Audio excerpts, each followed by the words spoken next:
bienvenidos a Encuentro Informativo.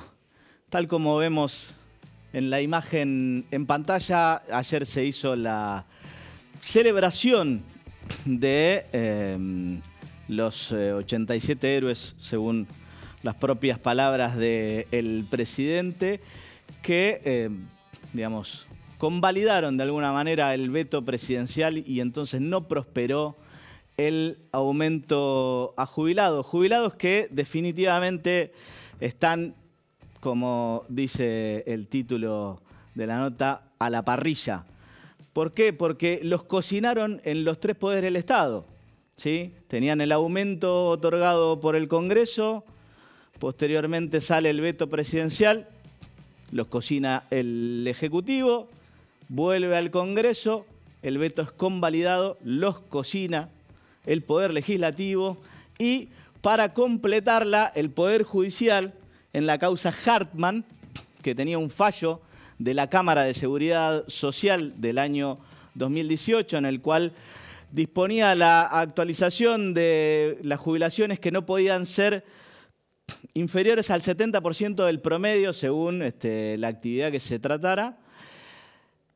Y la Corte Suprema casi en estéreo, digamos, con lo que hicieron los otros dos poderes, digamos, anula este fallo, con lo cual, bueno, por primera vez, por lo menos desde la vuelta de la democracia, los jubilados perdieron en los tres poderes del Estado. Esto no lo vimos nunca. Y lo que pareciera que todos nos olvidamos es que a medida que el pelo se va pintando de plateado, se acerca el día en que nos tenemos que jubilar. Parece que todos gobernaran pensando que nunca van a necesitar jubilarse de una manera u otra. Por ahí pueden jubilarse con una buena jubilación, pero también si quedan congelados para siempre, hay un momento donde la plata no va a alcanzar. Y entonces me pregunto, ¿qué va a hacer la Cámara de la Seguridad Social? ¿Va a acatar este fallo? ¿Va a ser como la justicia laboral, que se retoba, como dicen en el barrio, y no hace caso de la Corte y entonces le dicen que reformule el cálculo de los intereses, entonces busca una nueva fórmula donde en definitiva los trabajadores sigan sin perder tanto? ¿O va a ser como la justicia del interior, que apenas salió la ley base, antes que la reglamenten, incluso ya entraron a liquidar a todo el mundo, incluso con casos que eran anteriores a la ley base y lo aplicaron como si fueran relaciones laborales vigentes? Bueno, veremos, pero hoy por lo pronto las noticias para los jubilados son las peores del 83 hasta acá. Mi nombre es Juan Pablo Godoy Vélez y así comienza Encuentro Informativo.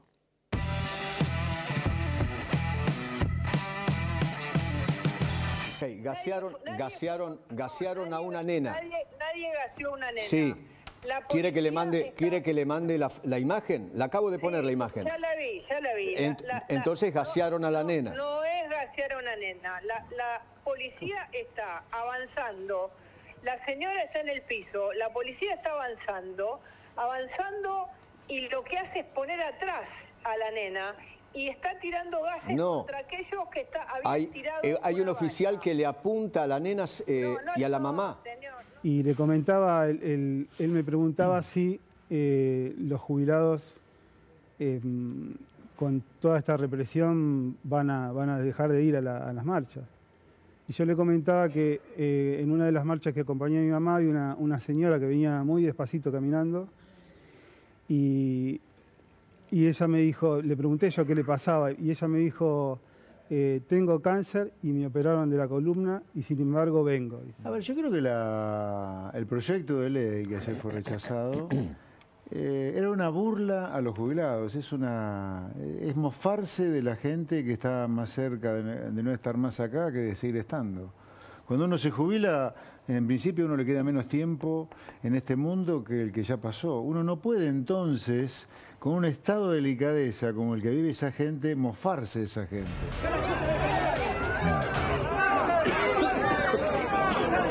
Ahí está, dejá la chica de este lado, ya está.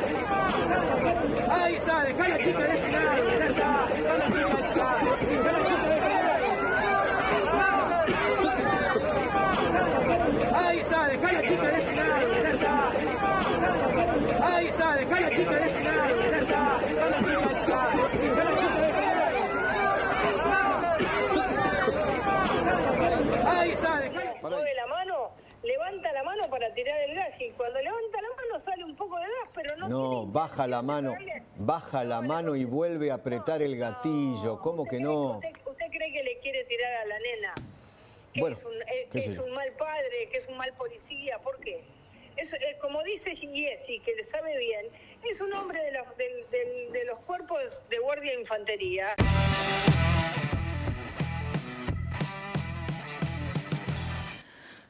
Me acompaña Claudio Lozano, exdirector del Banco Nación. Claudio, ¿cuánto hace que no se veía una berretada como la de Bullrich?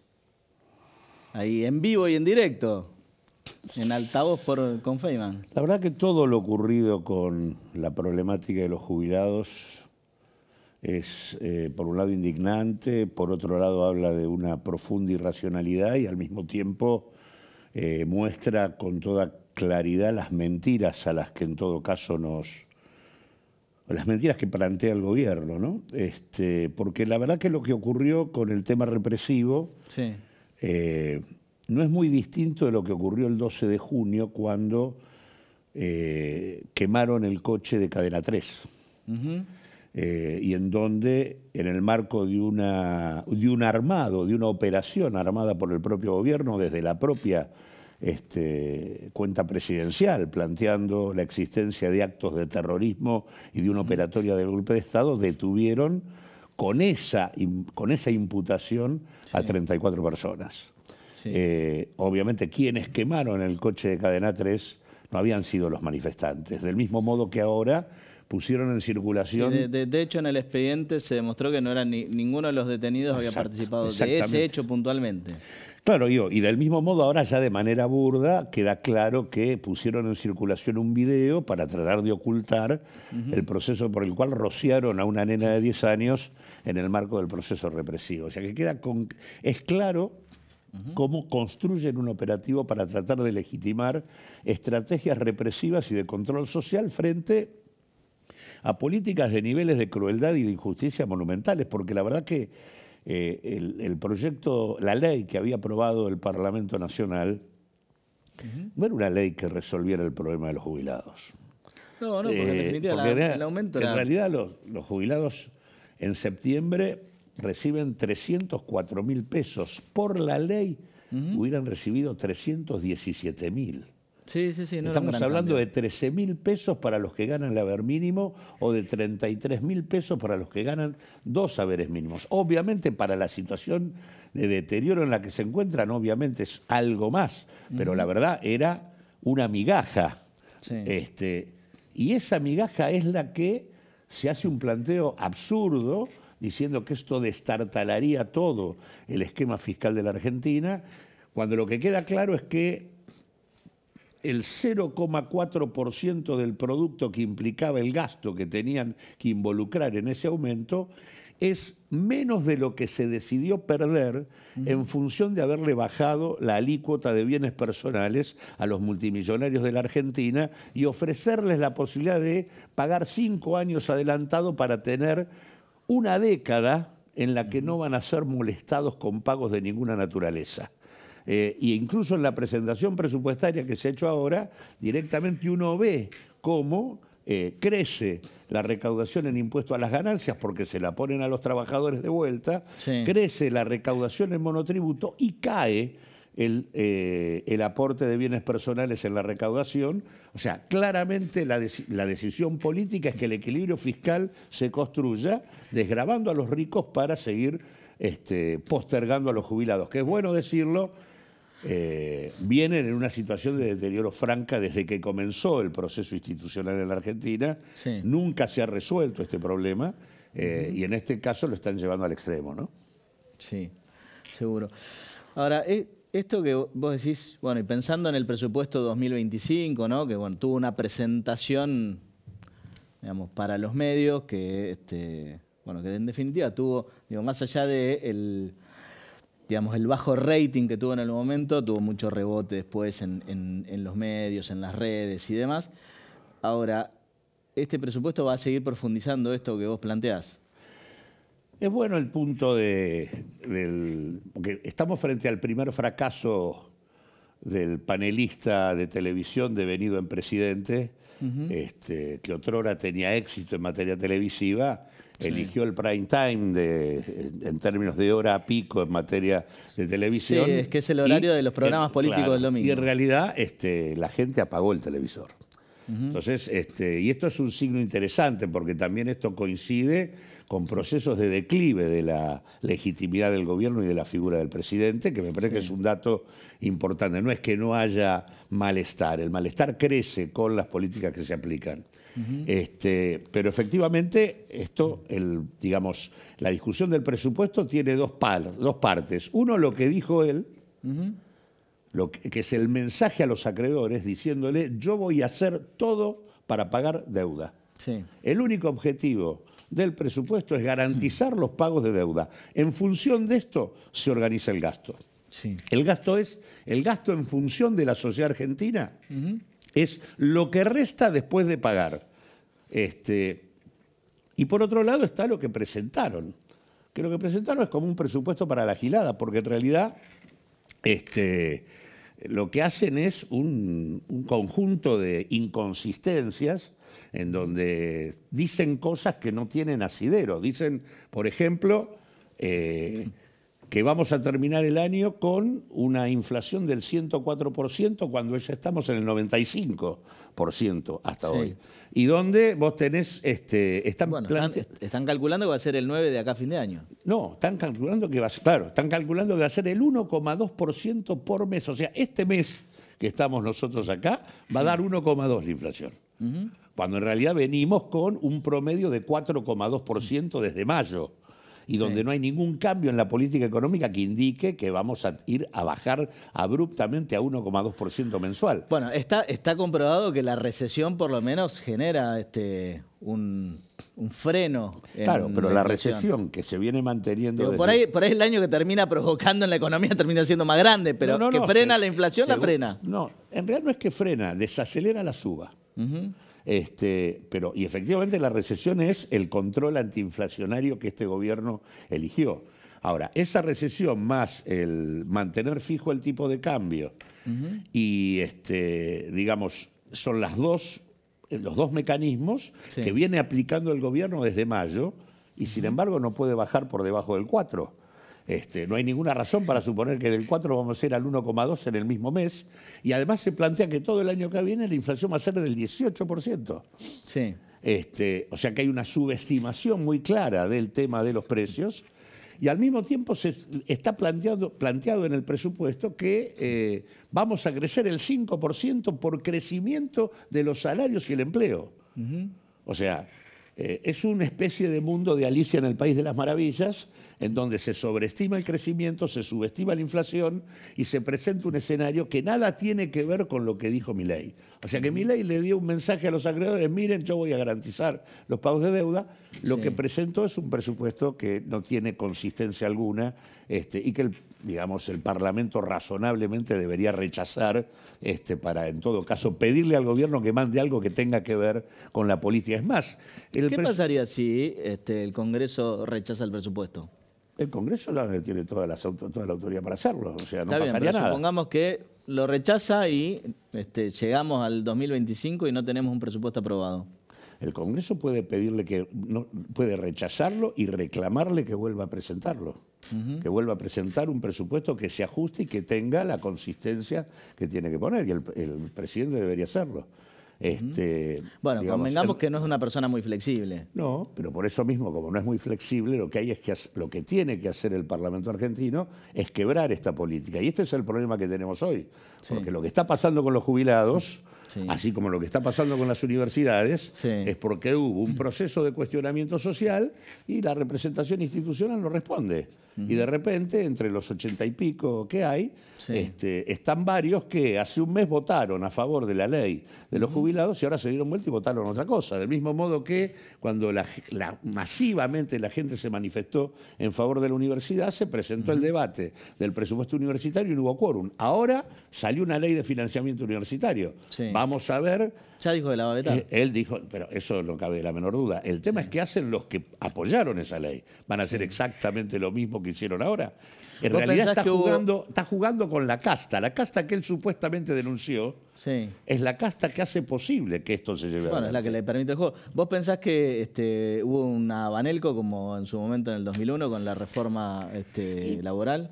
Mirá, hay un elemento importante que viene de la mano de todo esto que está en debate en estos días, que es un rechazo de un decreto, el decreto de los fondos reservados de la CIDE. Sí, que igual ya se lo gastaron casi todos. Bueno, lo que aparece en el presupuesto del Ministerio de Economía es que esto fue gastado. Ujú.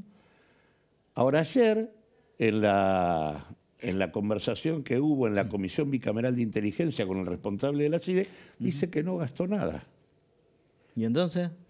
Él dice que no gastó nada, pero sin embargo figura gastado. Con lo cual es como que constituyeron un fondo ilegal para poder administrar recursos sin control de la Bicameral de Inteligencia. Entonces, efectivamente estos señores manejan recursos por fuera de todo tipo de control en función de llevar adelante estrategias similares a la Banelco. Desconozco si funcionó o no, pero realmente es muy extraño el caso de diputados que además no tienen ningún tipo de inserción territorial, no son diputados que dependan de gobernadores, que efectivamente muchas veces canjean el apoyo político por Algo para la alguna provincia. cuestión para la provincia. Acá estos señores no tienen nada que ver con ningún gobernador.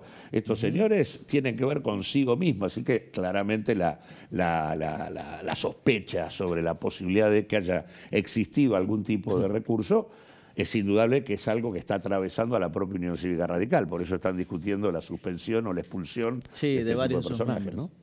Sí. ¿De esto hay alguna denuncia por el tema del gasto de los fondos? ¿Pensás que va a haber? Nosotros presentamos una denuncia y le estamos exigiendo a la Comisión Bicameral.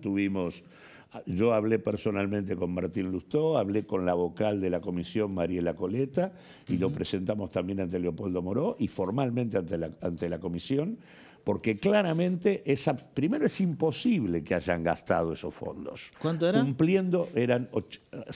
Habían recibido 100.000 millones de pesos como fondos reservados Sí. y gastaron teóricamente 80.000. Pero en realidad los gastaron en apenas un mes. Sí. Si vos tomás el funcionamiento de las cuentas del Estado, O sea, en un mes gastaron 80.000 80.000 millones millones de pesos. Ok. Lo cual es imposible, porque el Estado para gastar eso tiene que cumplir una serie de pasos. Vos un gasto tenés que primero comprometerlo, después tenés que buscar los proveedores, tenés que seleccionarlos, tienen que prestar el servicio y vos Sí. tenés que establecer, el funcionario de turno tiene que establecer que ese servicio fue bien prestado. Y sin embargo hicieron todo esto en un mes. Bueno, por ahí Ahora, son muy ejecutivos. Es imposible hacerlo en ese tiempo. Acá hay o malversación de fondos, o hay falsedad ideológica, o hay administración fraudulenta. Este señor fue a la bicameral, citado por la bicameral, y dijo que lo que figura como gastado no se gastó. Con lo cual la CIDE le habría dicho al Estado argentino, al Tesoro, Sí. que pague algo que no se pagó. Bueno.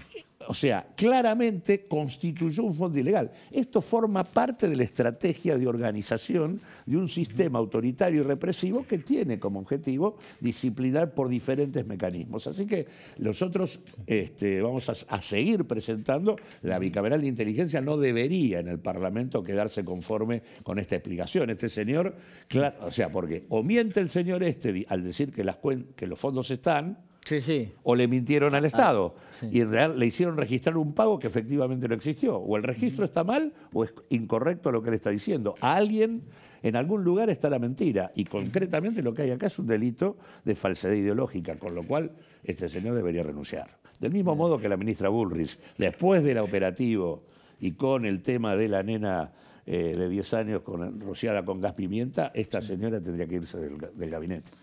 Claudio, muchísimas gracias por venir. No, a ustedes. Ahora vamos a un breve corte y enseguida volvemos.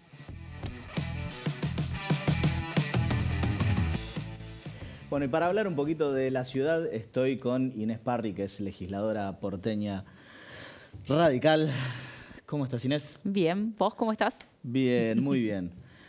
Una de las cosas que nos preocupan a todos los porteños tiene que ver con cómo se está construyendo en la ciudad y que había sido, bueno, en parte promesa de campaña del actual jefe de gobierno. ¿Cómo viene el trabajo del nuevo Código de Planificación Urbana? El Ejecutivo envió hace ya un mes y medio, 2, un proyecto de modificación del Código de CUR. Nosotros le decimos rápido, pero en realidad es el Código Urbanístico. La realidad con una mirada para tratar de recomponer e incentivar a que se construya en la zona sur.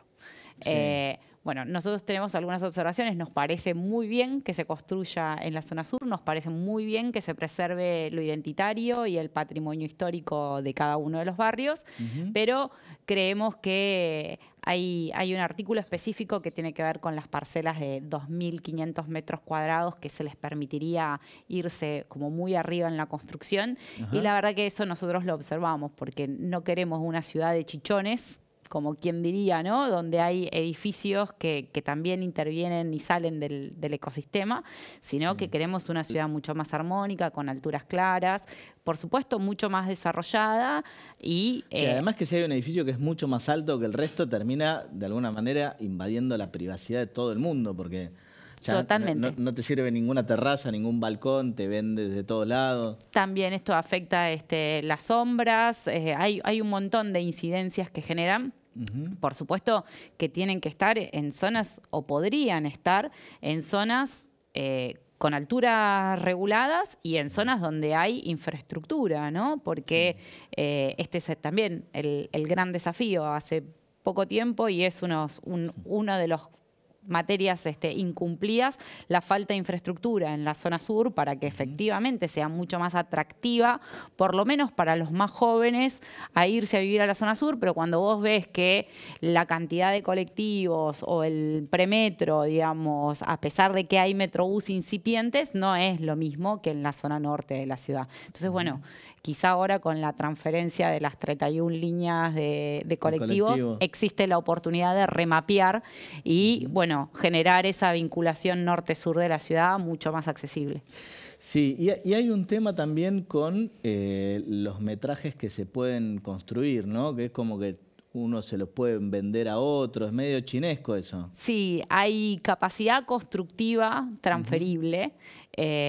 Bueno, ese es uno de los grandes temas, hasta cuánto, con qué tope, con qué porcentaje, efectivamente, si el mismo desarrollador tiene la obligación de desarrollar en el norte y a la vez desarrollar desarrollar en el sur y beneficiarse con esos metros también en el norte.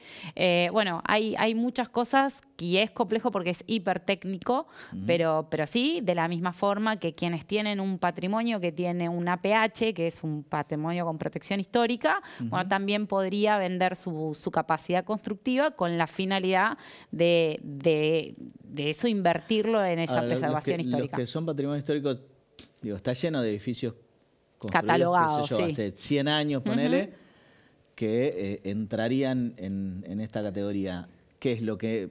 No, tienen que tener un procedimiento especial y tienen que estar sancionados con una ley firme que efectivamente hay una evaluación por parte de la ciudad en decir si efectivamente esto tiene un patrimonio histórico para nosotros y por eso pasa por ese procedimiento.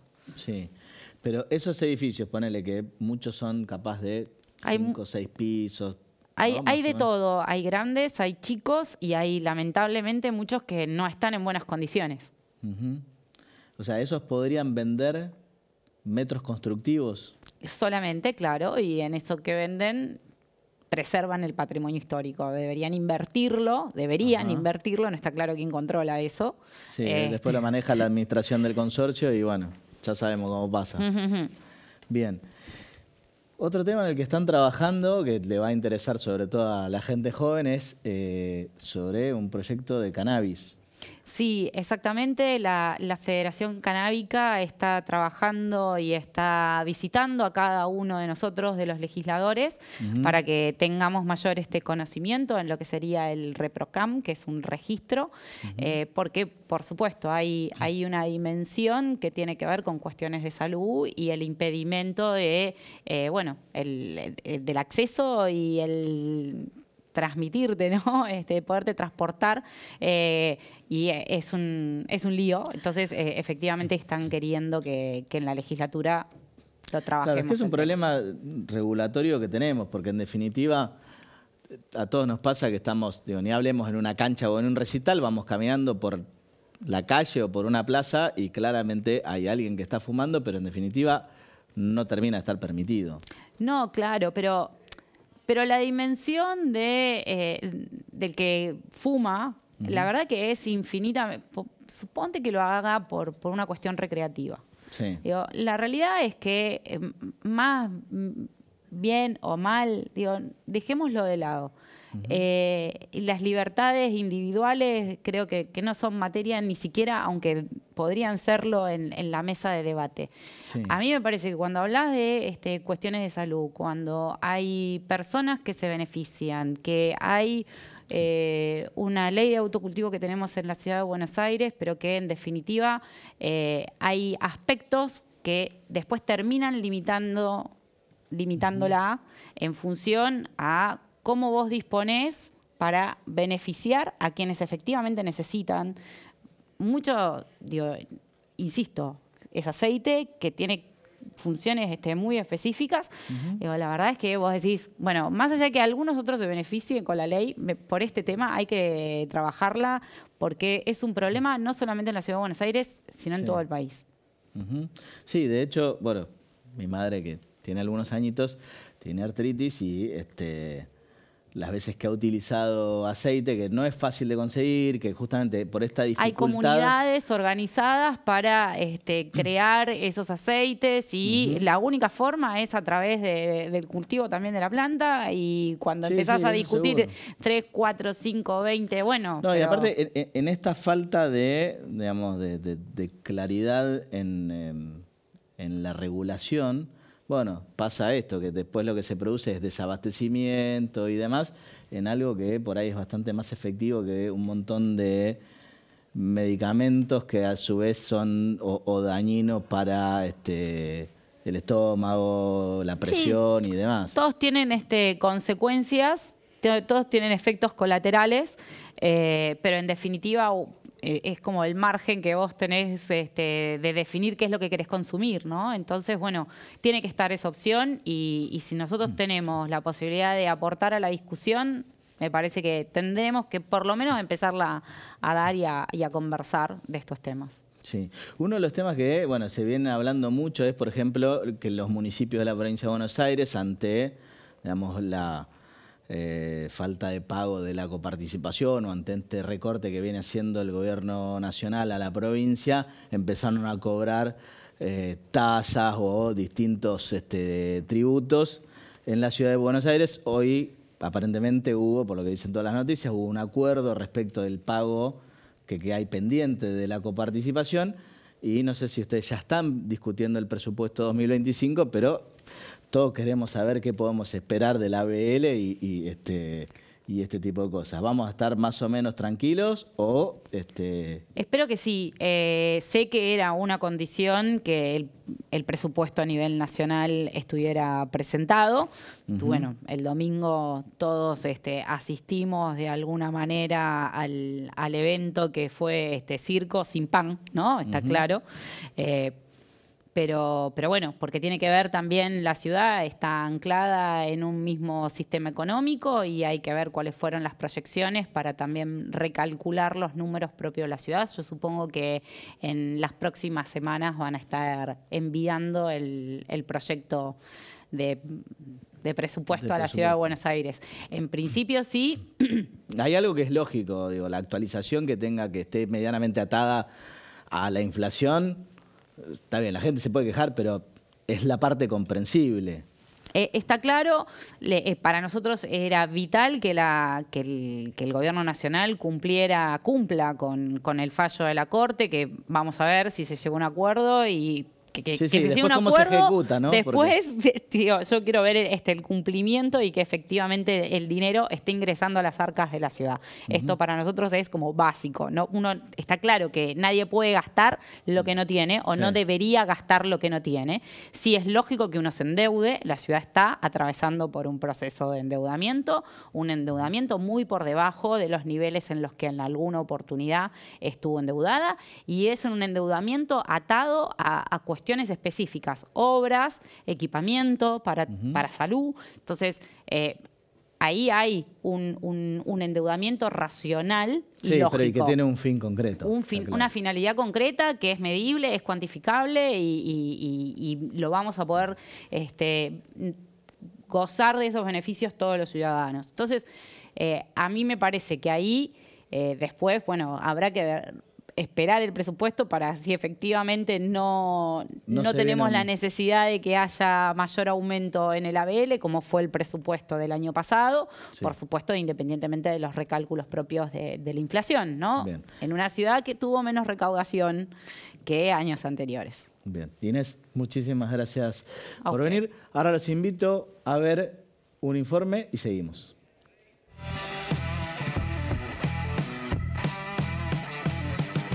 Detuvieron a 9 personas que se mostraban como solidarias, pero terminaron acusadas. Mauro nos cuenta. La verdad que es una, si querés, una conexión de la causa inesperada. Son unos perejiles, hicieron algo gravísimo, gravísimo, tratándose de que en el medio hay menores, o porque fueron muy duros en las críticas al accionar de la justicia y particularmente de la federal, les están cobrando un vuelto. Llamativamente, cuando les tomaron testimonio antes de detenerlos, la jueza estaba muy obsesionada en preguntar y repreguntar a varios de ellos qué vínculos tenían con Burlando y con Vera. Detuvieron a 9 personas que ya les voy a contar bien quiénes son. Uno se hacía llamar El Americano. Es un tipo que apareció de la nada en Goya, dijo que tenía información para aportar, que quería colaborar. La verdad, lo que cree la justicia es que más que colaborar terminaron él y otros 8 detenidos desviando, plantando para desviar. ¿Con qué objetivo? ¿De la mano de quién? No lo sabemos. Que yo al principio defendí. La defendías a la esta jueza y hablaba con la jueza y ella sabe perfectamente lo que está haciendo. Sabe perfectamente lo que está haciendo.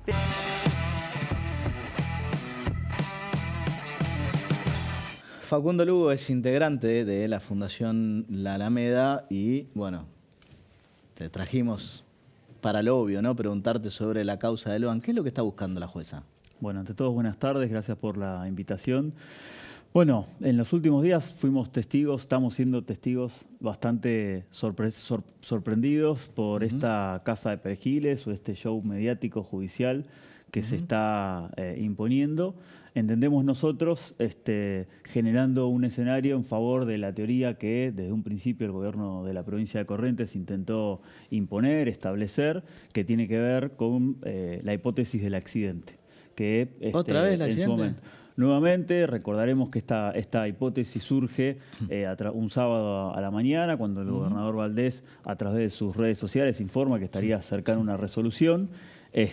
A partir de un accidente, viajó en su momento la ministra de Seguridad y finalmente esta hipótesis, esta posibilidad quedó digamos, no eliminada, pero por lo menos no era la que tenía mayor posibilidad de darse. Y nuevamente ahora, digamos, entendemos que el hecho de perseguir, disciplinar, privando de la libertad a miembros, por ejemplo, de la Fundación Lucio Dupuy, tienen que ver con preparar un escenario que sea propicio para lo que el gobierno quiere, y de hecho lo ha manifestado no solo el gobernador, sino también el senador Pellegrini, en varios medios, inclusive de la ciudad de Buenos Aires, respecto de acá no hay una situación vinculada a trata y explotación de personas, no hay una situación vinculada con una deuda vinculada al narcotráfico, sino que se trata de una situación más de entrecasa, más de hogar, y que tiene que ver con un accidente. Sí. ¿Quién es el norteamericano y por qué lo detuvieron? Bueno, no, en principio, por lo que dijeron los medios, no soy norteamericano, viviría en Wilde, de hecho ahí tiene su domicilio, donde se allanó. En principio, según también constan en los medios de comunicación, él se presentaba como un investigador que colaboró en la causa, que inclusive llegó a tener algún contacto con miembros de esta organización de narcomenudeo que pulula en la zona y que nosotros entendemos que está vinculada con la desaparición de Logan por una serie de allanamientos que se produjeron el 12, el día anterior a la desaparición forzada de Logan. Pero no solamente está este supuesto espía o miembro de alguna agencia de inteligencia extranjera, sino que además ahí están los miembros de la Fundación Lucio Dupuy, que bueno, nosotros los conocimos de los viajes que estuvimos haciendo, en virtud, digamos, de generar y acercar elementos para alimentar la causa. Todas nuestras presentaciones de la Fundación Alameda fueron presentadas en el expediente judicial y lo cierto es que nos llamó poderosamente la atención porque la Fundación de Lucio Dupuy proveyó psicólogos, trabajadores sociales, llevaron inclusive donaciones, festejo del Día del Niño, con lo cual no se entiende, puede haber habido alguna metida de pata, alguna irregularidad, pero eso no digamos, desproporcionada una detención y después una posible imputación. Sobre todo cuando tenemos del otro lado un expediente que investiga el encubrimiento por parte del gobierno provincial, desde el gobernador hacia su círculo más cercano, que no fueron ni siquiera llamados a declarar, al menos en calidad de testigos. ¿Cuál es la situación de Codazzi y de Pellegrini? Bueno, ellos no fueron, reitero, no fueron citados a declarar. En ningún momento estuvieron paseándose por varios medios de comunicación, provinciales y nacionales. Ellos insisten con esta pista o con esta posibilidad del accidente. De hecho, Codazzi hace muy poquito dio una entrevista respecto de seguir alimentando esta posibilidad, pero lo cierto es que hoy no están imputados, no están convocados, digamos, por la justicia. ¿Vos crees que deberían estar imputados? Sí, desde ya. De hecho, nosotros desde la Fundación Alameda hicimos unas 5 presentaciones. La primera tuvo que ver con, al cuarto día de la desaparición de Logan, solicitando se aplique el protocolo vigente y que esta causa que estaba en el foro provincial pase al foro federal. Y las presentaciones subsiguientes que hicimos, las hicimos en relación a las maniobras dilatorias y obstaculizantes que buscó desde el primer momento imponer el gobierno provincial, y ahí nombramos, por ejemplo, al senador Pellegrini, que todo el mundo sabe, el lugarteniente del gobernador, a Codazzi, bueno, a un montón de otros miembros que, reitero, están hace semanas, meses hecha esa presentación y nunca fueron convocados ni siquiera en calidad de testigos, siendo que ellos mismos reconocieron que, por ejemplo, fueron quienes llevaron a Macarena, a Laudelina, esa madrugada a declarar ante una fiscalía que no correspondía. Sí. El lugar donde desaparece Logan no está muy lejos de la frontera. No. Y, bueno, es sabido que las fronteras siempre son medio como un territorio. De hecho, nuestra frontera es bastante endeble. ¿Qué relación hay entre el narcotráfico, que obviamente lo hay, y sobre todo en esa zona, y la trata de personas? ¿Son, digamos, de los mismos dueños, por decirlo de alguna manera? Bueno, nosotros siempre explicamos desde la Alameda que el crimen organizado, una vez que toma un territorio determinado, liberado, no es que se dedica a un solo delito, sino que se dedica al delito que sea más redituable. Si en un momento es la trata de personas, se dedica a eso. Si en un momento es el narcomenudeo, se dedica a eso. Es decir, no es que hay que pensarlo con una lógica empresarial que busca maximizar la ganancia, obviamente de manera ilegal. Sí, claro. Lo que nosotros sí vemos es un entremezclamiento cada vez mayor de situaciones de trata con fines de explotación sexual, con fines de explotación laboral y narcomenudeo, ¿no? Es decir, van como de la mano. Y en particular, y refiriéndome a la consulta, nosotros estuvimos, bueno, en Corrientes obviamente, en Goya y 9 de Julio. Y 9 de Julio es un territorio, digamos, que está estratégicamente ubicado porque está muy cerca de la triple frontera, muy cerca de frontera de Paso de los Libres, con Paraguay, con Brasil, muy cerca de la hidrovía, que también es un elemento que hay que tener en cuenta y en consideración. Y el campo en particular de Laudelina, vinculado, digamos, a la familia del niño, bueno, también estaba en un lugar ubicado estratégicamente, está atravesado por 2 rutas del Mercosur, que, digamos, tienen una impronta y una importancia para estas redes, obviamente, vital. Bien, Facundo, te hago la última. ¿Vos crees que investigando de esta manera van a encontrar a Logan? ¿O por este camino no lo van a encontrar? Bueno, a ver, el problema es que se demoró, digamos, nosotros trabajamos hace muchos años este tipo de causas y siempre sabemos, y cualquier manual, cualquier protocolo te explica que las primeras 24, 48, 72 horas en las que desaparece una persona son fundamentales. Cuanto más tiempo pasa, menos son las probabilidades de encontrar con vida a la persona, en este caso a Logan, o al menos saber cuál fue la verdad. Y visto, sobre todo estas últimas semanas, con esta mediatización, este show judicial, o para hablarlo en términos populares, casa de perejiles, bueno, todo indica que estamos más lejos de la verdad. Muy bien. Facundo, muchísimas gracias por venir. Un gusto. Ahora los invito a ver un informe y pasamos al último bloque.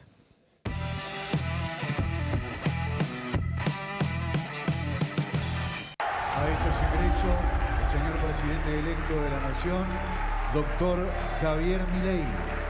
Yo dije que no venía a guiar corderos, dije que venía a despertar leones.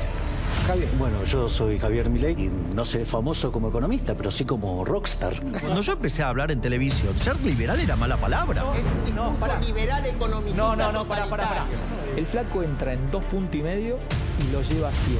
Vos sos gorila. Vayas todo lo gorila que quieras. Pero ¿sabés cuál es el tema? Vos no podés bancarte los datos.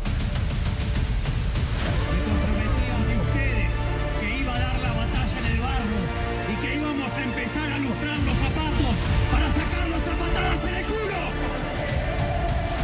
Y este Javier Milei, además de un desequilibrado emocional, un salto al vacío, puede poner en riesgo la democracia. ¿De qué salto al vacío me habla? Es el salto al vacío de ustedes, chorros empobrecedores. Las dos fórmulas que van a ir al balotaje. Sergio Massa primero, Javier Milei segundo. Nos dijeron que era imposible y sin embargo acá estamos, dando la pelea. Javier, hasta acá llegaste. Estás haciendo la campaña sucia más grande de la historia de la humanidad. ¡Zurdos, hijos de puta, tiemblen! ¡La libertad avanza! ¡Viva la libertad, carajo!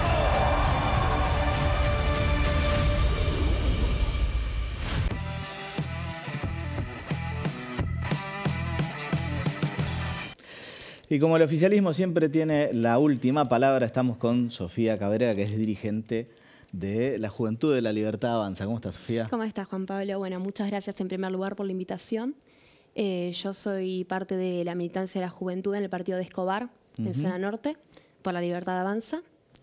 Y bueno, arranqué más o menos en las fechas en las que asume Milei como presidente, por una cuestión de que cuando era chica y empecé a tomar conciencia y contacto con lo que son las ideologías políticas, me ubiqué siempre del lado de la derecha, de las ideas del liberalismo. Y bueno, encontré un lugar donde me sentía identificada con mi razonamiento y, digamos, mi idea de, bueno, cómo podemos hacer el Estado cada vez más, digamos, más razonable o cómo podemos llegar a las mejores conclusiones. Bien. Sos muy joven. ¿A qué edad, digamos, empezaste? Bueno, yo actualmente tengo 20, arranqué a los 19. O sea, apenas terminaste el secundario, digamos. Claro, siempre me gustó la política y supe que en algún momento iba a involucrarme, no sabía cuándo. Se me dio, bueno, desde, digamos, la llegada de Milei al poder, que, bueno, vi la oportunidad para tomar contacto, comunicarme con los concejales, con los dirigentes de mi partido y, bueno, acá estoy. ¿Por qué crees que Milei es el que más le llega a los jóvenes y la política tradicional no lo logra? Milei sale de lo que es el establishment político, no es de la vieja escuela política. Trae ideas nuevas, es constante en su discurso, tiene ideas claras, supo llevar una idea que en esencia es complicada a un oído fácil, a un mayor entendimiento. Se mantuvo, digamos, con un discurso lineal. Tuvo muchísima publicidad en redes sociales de gente que directamente, sin tener ningún tipo de retribución económica, sino por el hecho de coincidir y de querer publicitar sus ideas, pudo llegar a más lugares. Fue una gran ayuda también. Y generó confianza porque pasa que, hablo desde los jóvenes de hoy en día, ¿no? Nos cuesta identificarnos con la política vieja, con personajes que ni ¿Qué es lo que no les vimos. gusta, por ejemplo? No nos gusta la gente que cambia constantemente de lado, que se dispersa en su discurso, que no tiene una idea clara, que no te hace creer en una idea fundamental. porque él siempre se mantuvo en las ideas del liberalismo, de la reducción del Estado, la baja de los impuestos. Y es algo que sostuvo siempre y que nosotros coincidimos, porque lo supo llevar a un lugar donde lo pudimos entender también. Llevó la política a una idea fácil, si se quiere. Ok, vos decís que fueron, o sea, conceptos simples y claros. Sí, lo supo simplificar y supo llegar. Bien. ¿Y vos crees que, digamos, Milei con las políticas que viene llevando hasta ahora y demás,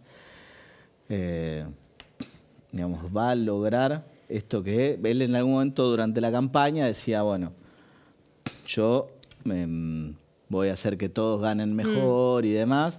Digo, sin llegar a estas tonterías que algunos decían, bueno, el que gana 100.000 pesos gana 100.000 dólares, que eso obviamente, digo, es una toma de pelo, pero, bueno, un poco lo que decía era, no vamos a liberar tarifas y demás hasta que la gente no gane mejor, y bueno, al final las tarifas se liberaron y la gente todavía seguía ganando lo mismo.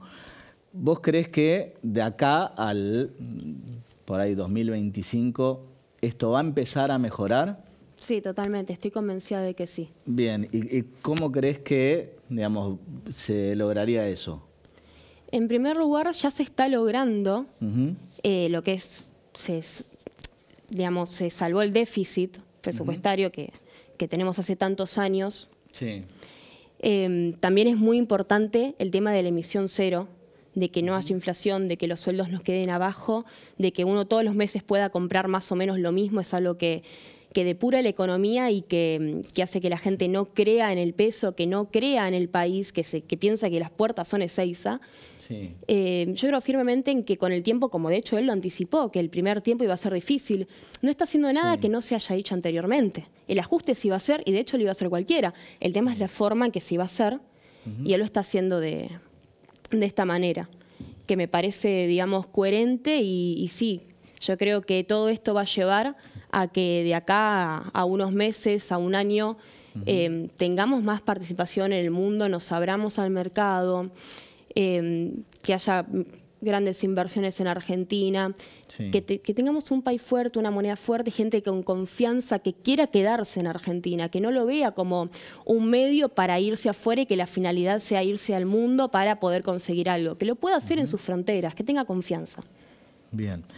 Y vos pensás que las redes sociales hoy ocupan digamos, un rol, o sea, evidentemente importante, pero creo que Milei, una de las cosas que puso en crisis fue si las redes sociales hoy son más importantes, por ejemplo, que los medios tradicionales de comunicación, porque, digo, si nosotros miramos un poquito, con excepción de La Nación Más, en general la mayoría de los medios no son afines a Milei, por ahí un poco algún que otro canal, pero digo, en términos generales no tiene una buena relación con el periodismo y, bueno, digo, también por las formas que tiene, ¿no?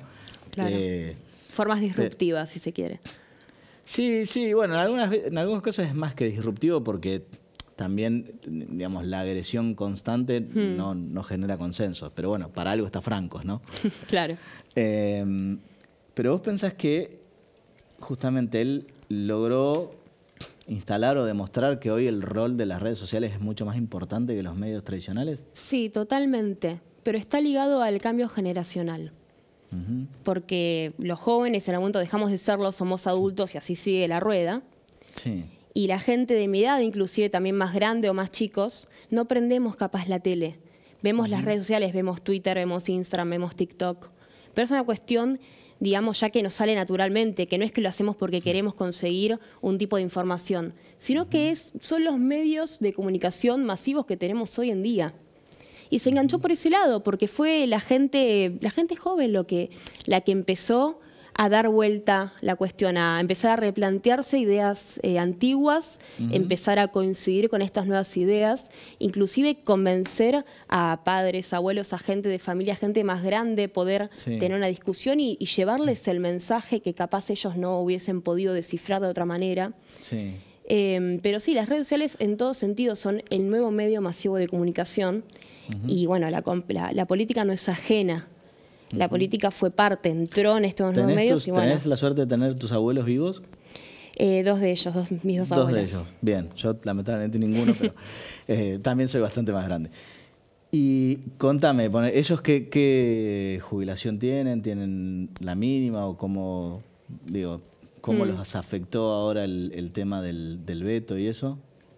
No sabré decirte. Yo sé que están bien y que confían también en las ideas del oficialismo.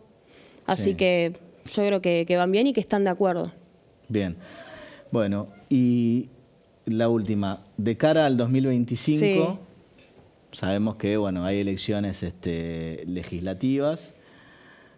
Obviamente ahí ya vamos a estar a mitad de término de la gestión.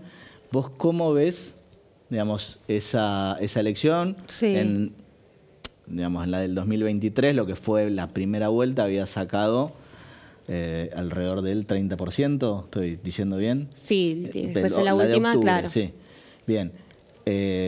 Sí, porque al ser 3 a veces uno se confunde. Sí. Había sacado alrededor del 30%, obviamente esto no le da la mayoría en el Congreso y en el 2025 por ahí podría, en función de cómo evalúe la gente la gestión, mejorar esa situación, mantenerla o potencialmente empeorar también. ¿Qué es lo que vos creés o qué pensás que pasaría o que va a pasar el año que viene cuando vayan a elecciones? La verdad es que lo veo con una mirada muy esperanzadora. Yo creo que va a poder superar estos porcentajes. Inclusive creo que puede llegar a tener mayoría en el Congreso por la aprobación de la gestión que está teniendo y por los resultados de las elecciones. Más del 50%, yo creo que nos da a pensar que va a poder alcanzar ese resultado en las elecciones legislativas y creo que también hace falta, siempre voy a estar a favor de la democracia, eso está claro, sacándome cualquier ideología de encima. Sí. Si no lo vota nadie, entonces está bien que no esté. ¿Okay? Pero realmente espero que pueda llegar a una mayoría que yo creo que es lo que va a terminar sucediendo, que nos demuestre que a la gente le gustan sus ideas y quiere que sean extrapoladas en todo ámbito también, como es el ámbito legislativo, que sabemos que no tiene mayoría y que también cuesta un poco pasar los proyectos y las cuestiones que tiene el gobierno sobre la mesa. Sofía, muchísimas gracias. A vos, Juan Pablo, venir. muchísimas gracias. Bueno, tenemos que irnos. Nos vemos la semana que viene con mucho más Encuentro Informativo.